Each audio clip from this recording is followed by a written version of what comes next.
Shalom, this is Joseph Shulam. I'm speaking from Jerusalem, from Nativia Bible Instruction Ministries, and we are continuing our study of the parables of Yeshua.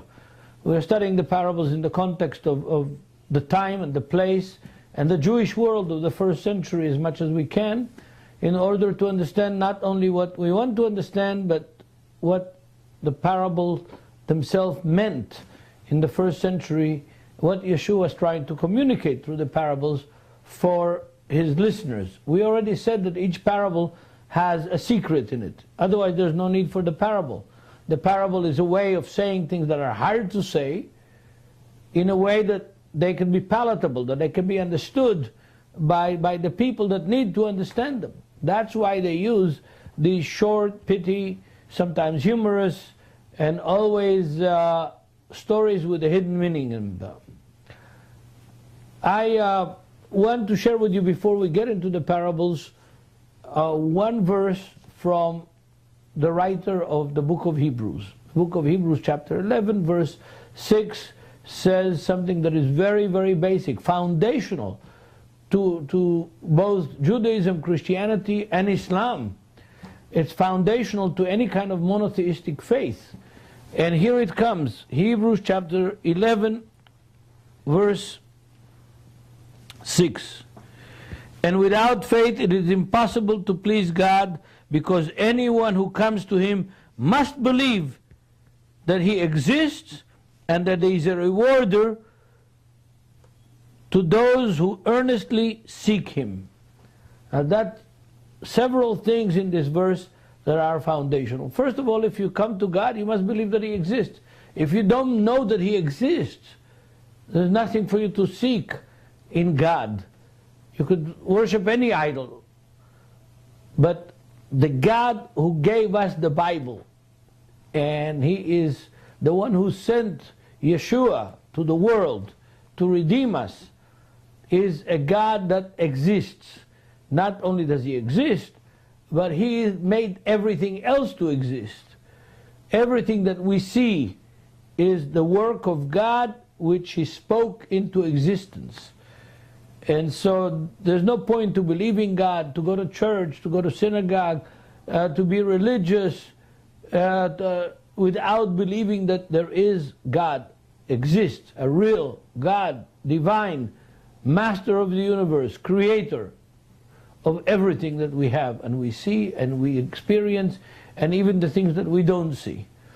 That's the first thing that this text says. The second thing it says, he must believe not only that he exists, but that he is a rewarder of everyone who genuinely seeks him. That's a very, very important point.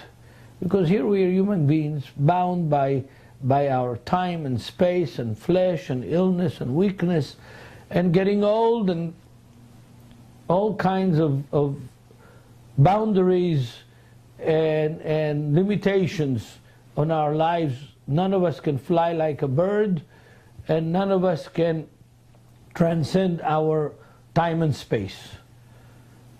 So we must believe that whatever we do, however we live, whatever we think, is all a part of our desire, our need, our conviction that there is a reward for doing good, that there is a reward for being right, for doing God's will. We will be rewarded. When we seek God, we will be rewarded. Even if we're crippled and unable to do much physically, just seeking God with our soul, with our mind, with our life, with our love, it's already enough to be rewarded. This issue is a key issue in the book of Hebrews. And of course, our rabbis dealt with this issue in different ways. And we could bring tons and tons of material, but I'm going to limit myself to one of the first tractates of the Mishnah, which is Pirkei Avot, the sayings of the fathers. And in Pirkei Avot we find several different statements dealing with reward. The first statement that I want to read from you is from chapter 1, from a guy who lived 108 years before Yeshua, before the New Testament. A guy by the name of Antigonus of Socho. Socho is a town not far from where David killed Goliath. So Antigonus of Socho received the Torah from Simon the righteous. He used to say, "Be not like a servant who ministers unto his master for the sake of receiving a reward, but be like a servant who serves their masters not upon the condition of receiving a reward, and let the fear of heaven be upon you."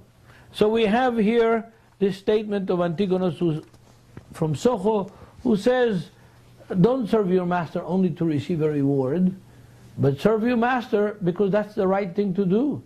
And let the fear of heaven guide you to serve. It's interesting that we've had several non-Jewish nurses from Finland in Israel. And these nurses worked in several of the hospitals, and I heard that sometimes when great rabbis got ill, went to the hospital, they asked for these non-Jewish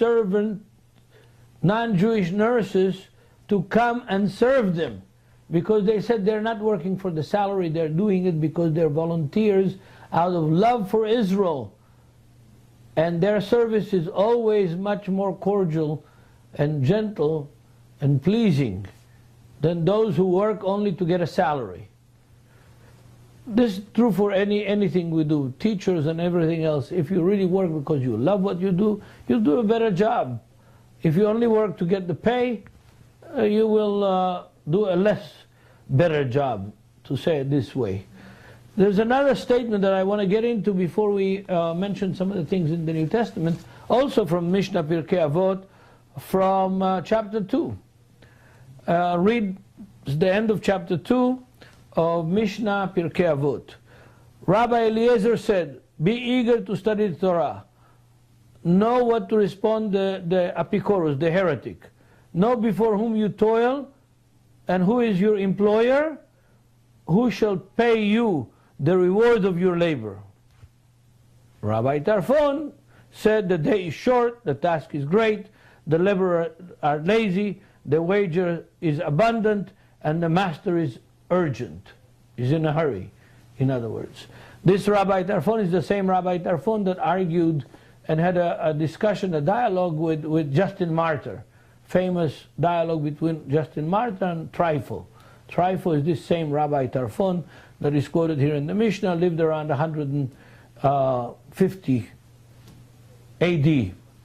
So, one more statement, the last passage of chapter 2. He used to say, "It is not incumbent upon you to finish the task, yet you are not free to desist from it. If you have studied much in the Torah, much reward will be given to you. For faithful is your employer who shall pay you the reward of your labor. And know that the reward of the righteous shall be in the time to come."